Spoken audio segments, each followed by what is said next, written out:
नमस्कार दोस्तों, आज हम आपको क्विड कार का रियल रिव्यू देने जा रहे हैं। अभी तक आपने YouTube पे जितने भी रिव्यूज़ देखते हैं वो सब रिव्यूज़ पेड होते हैं, क्योंकि ये रिव्यूज़ को जो कंपनीज़ है, मार्केटिंग कंपनीज़ है, ये कंपनीज़ उनको पे करती है रिव्यूज़ के लिए, ताकि वो आपको अच्छे रिव्यू दें, उनकी मार्केटिंग अच्छी हो सके। पर मैं एज ए यूज़र इस गाड़ी को मैं चला रहा हूँ काफ़ी 4 साल से। अब उसी एक्सपीरियंस के आधार पे मैं आपको इसका रिव्यू देने जा रहा हूँ। गाड़ी वैसे आप देखेंगे लुक वाइज अच्छी है, लुक में कोई प्रॉब्लम नहीं है, पर ये गाड़ी जो भारतीय जो हमारी रोड है उनके हिसाब से ये गाड़ी बिल्कुल भी मुझे अच्छी नहीं लगी। इस गाड़ी को मैंने करीब 40,000 किलोमीटर करीब अभी तक ये गाड़ी रन की है। 40,000 किलोमीटर में जैसे ये 5,000 किलोमीटर चली थी तो इस गाड़ी का साइलेंसर ब्रेक हो गया, बिना कहीं ज़्यादा यूज़ करें, केवल सिटी में रन हुआ। जब मेरे द्वारा कंप्लेन की गई तो उनके द्वारा कहा गया कि हो सकता हो आपने कहीं टकरा दी हो, पर कहीं भी टक्कर नहीं हुई थी। बाद में उन्होंने माना कि ये इनकी कंपनी मिस्टेक थी, जिसकी वजह से इनके साइलेंसर वहाँ पर जब मैं गया सर्विस सेंटर पे तो बहुत सारी गाड़ियों के साइलेंसर वहाँ पे बदलने के लिए आए थे। तो इसका एक तो साइलेंसर में इशू है, ये 5-7 हज़ार किलोमीटर पे इसका साइलेंसर की जो अंदर जो जालियाँ हैं वो गल जाती हैं। ठीक है, बाकी इसका ग्राउंड क्लियरेंस बहुत अच्छा है। इसके लिए जो इस रेंज की जो गाड़ी है उसमें ग्राउंड क्लियरेंस बहुत अच्छा है। लुक वाइज बहुत अच्छा है। जो इसकी डिग्गी की स्पेस है ये बहुत अच्छी स्पेस दी गई है, परंतु आप ये देखेंगे इसको मैंने बहुत कम यूज़ किया है, बहुत ही कम इसको गाड़ी को रन किया है और मैक्सिमम ये सिटी में ही रन हुई है, ज़्यादा इस डिग्गी का यूज़ नहीं हुआ। परंतु इसके ये दोनों जो ये सॉकअप्स है डिग्गी के, ये बेयरिंग्स है ये ख़राब हो चुके हैं। मतलब इसके जो पार्ट्स हैं, पार्ट्स की क्वालिटी काफ़ी कमज़ोर है। आप देखें कि मतलब 5,000 किलोमीटर में साइलेंसर चेंज हो चुका है, इसके ये दोनों सॉकअप्स जो डिग्गी के हैं ये दोनों ख़राब हो चुके हैं। चलिए मैं और दिखाता हूँ इसको दूसरे व्यू। ये इसका साइड, इसके जो टायर्स हैं, ये टायर्स करीब 2-2.5 हज़ार किलोमीटर जब गाड़ी चली थी 2-2.5 हज़ार किलोमीटर में ही इसके टायर्स में प्रॉब्लम आ गई थी। टायर्स में इसके टायर उखड़ने लग गए थे, इसके छिलके निकलने लग गए। और जब कंपनी में इसकी भी कंप्लेन की गई तो कहा कि आपने शायद रनिंग सही नहीं की है, आपने वो नहीं की है। बल्कि बहुत मैं कई बचपन से, जब मैं 10-12 साल का था तब से कार ड्राइविंग कर रहा हूँ, तो इस तरह के ये एक्सक्यूजेस कंपनी द्वारा दिए गए, परंतु जो कि जेन्युइन नहीं है। अब मैं आपके इसकी सबसे एक दूसरी प्रॉब्लम बताता हूँ। इसका ये जो एक्सीलेटर है, ये एक्सीलेटर का पेडल 2 बार वो बदल चुके हैं। हर बार कुछ तो भी नए एक्सक्यूज दिए जाते हैं, गाड़ी अचानक से स्पीड कम हो जाती है, ज़्यादा हो जाती है, इस तरह की इशू इसके सामने है। इसके जो ब्रेक्स हैं, ब्रेक्स कभी कभी मैंने बहुत बार चेक भी करवाए कंपनी में, और 5,000 किलोमीटर पे बोलते हैं कि आपके ब्रेक शूज़ इसके चेंज करने पड़ेंगे, ब्रेक शू ख़राब हैं।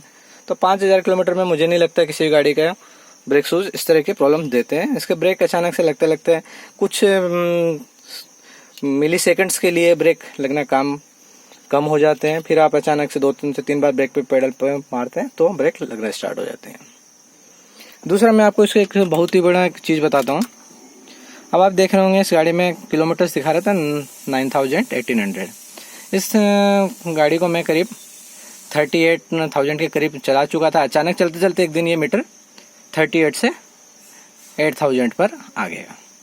मतलब आप देखिए कि 38,000 से चलते चलते, मतलब ऐसा भी नहीं है कि कुछ रिपेयरिंग को लिए थी, मैं हाईवे पे चल रहा था, चलते चलते अचानक से 1 किलोमीटर ये 8,700 किलोमीटर शो करने लग गया था।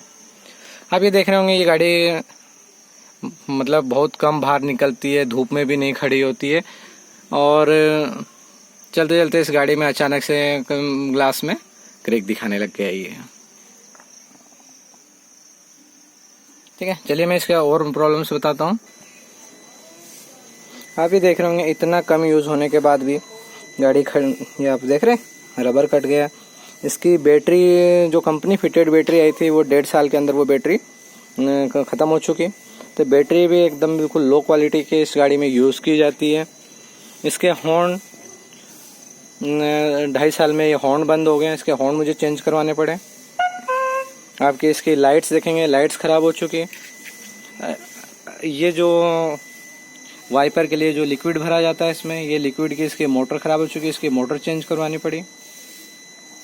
मतलब बिना किसी यूज़ के, मतलब मैंने बहुत कम इस गाड़ी को चलाया है और जो जितनी भी चली है वह 10-12 किलोमीटर के हिसाब से गाड़ी चली है।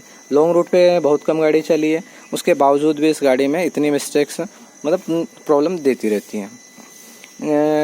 इसका हर मैं 1500 किलोमीटर पे व्हील अलाइनमेंट्स करवाता रहता हूँ, पर हर 1500 किलोमीटर के बाद भी इसके अलाइनमेंट बिगड़ जाते हैं। मतलब आप सोच सकते हैं जो कि अलाइनमेंट करने वाले बोलते हैं कि 2-2,500 किलोमीटर 5,000 किलोमीटर में कराइए, पर इसके 1500 से 2,000 किलोमीटर में आपको इसके अलाइनमेंट करवाने पड़ते हैं। इसके अलाइनमेंट्स बहुत ज़्यादा समस्या देती हैं। दूसरा, इसको गाड़ी को चलाते चलाते अचानक से इसमें एक बड़ा इशू है, आपने हैंड ब्रेक नहीं भी लगाया है तब भी इसका हैंड ब्रेक का अलार्म बजने लग जाता है, और आप उसको कितनी भी कोशिश करें वो हैंड ब्रेक के अलार्म बंद नहीं होता है, कभी भी बंद हो जाता है, कभी भी चालू हो जाता है। बैटरी बिल्कुल कहीं 1.5 साल में बंद खराब हो गई। कंपनी को दिखाने पे बताया कि इसके वॉल बेयरिंग्स ख़राब है, पर वॉल बेयरिंग्स बाद में दूसरी जगह दिखाया गया तो वॉल बेयरिंग्स की समस्या नहीं थी, वो एक्सीलेटर का इशू था। दूसरी सबसे बड़ी समस्या है कि इस गाड़ी के सर्विस सेंटर बहुत कम है।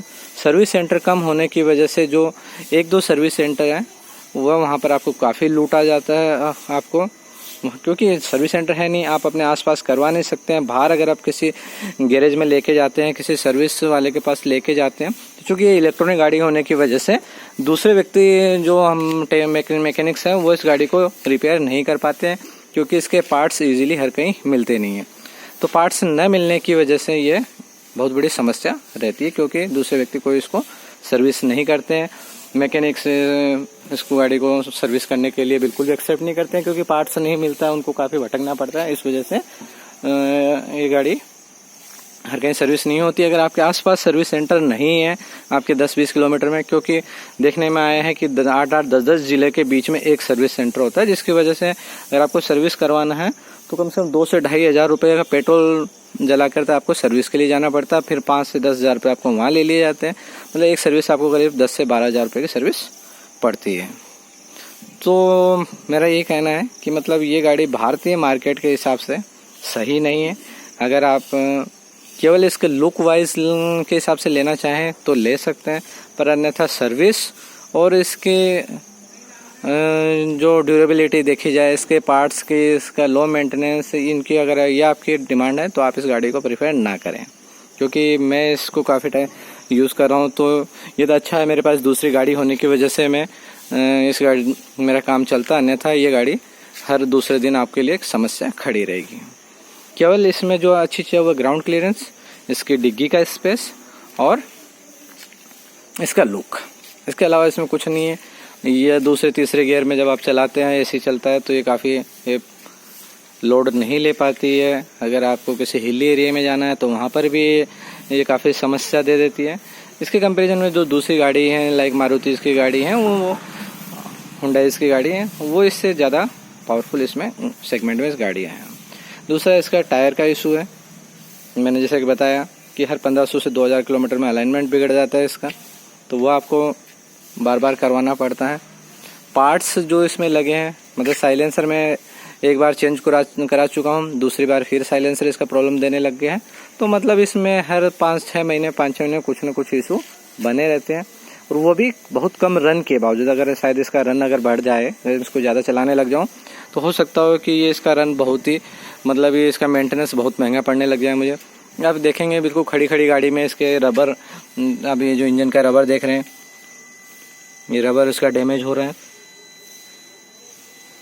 ठीक है।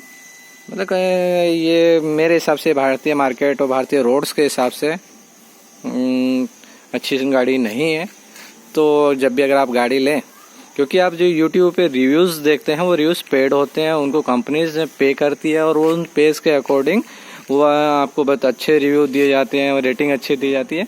पर आप जितने भी यूज़र्स हैं उनसे बात करेंगे तो उनका यही कहना होगा कि लुक वाइज, स्पेस वाइज बहुत अच्छी गाड़ी है, पर बाकी इसका जो परफॉर्मेंस है, परफॉर्मेंस इज़ नॉट गुड।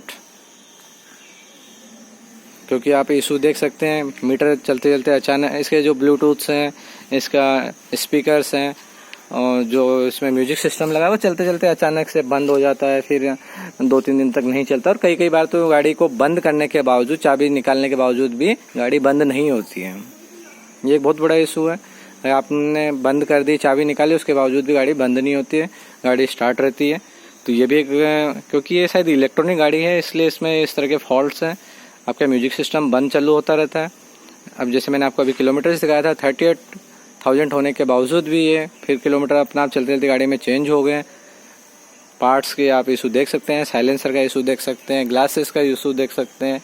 तो ये जो जितना मैंने यूज़ किया है और कंपनीज़ को बताते हैं तो वो ना तो इस चीज़ को, इशूज़ को समझ पाते हैं, और आपको जो छोटे छोटे पार्ट्स हैं उनके बहुत कॉस्टली पार्ट्स आपको प्रोवाइड किए जाते हैं, क्योंकि मार्केट में पार्ट्स इसके अवेलेबल नहीं है। आपको इसके जो पार्ट्स है वो केवल इनके सर्विस सेंटर पे मिलते हैं, इसलिए ये कंपनीज़ भी इस चीज़ का फ़ायदा उठाती है।